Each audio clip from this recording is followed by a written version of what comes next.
Research proposes that the orientation in which health patronage is delivered is essential to the possibility of any health patronage plan in this population. Knowledge base of conventional system creates from years of empiricism, experience, intuition, and observation that is exceeded over generations. In the 19th century, homeopathy has distributed around the universe, in part because of its prosperity in epidemics outbreaks, but decreased through most of the 20th century. India owns a very long, continuous and safe use experience of several herbal medications in the officially known alternative frameworks of health: Unani, Ayurveda, Yoga, Siddha, Naturopathy, and Homeopathy.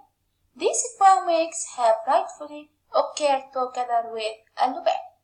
The study by Lee Charton and other colleagues in 2005 marks that osteopathic manipulative therapy is a characteristic way that significantly decreases low backache.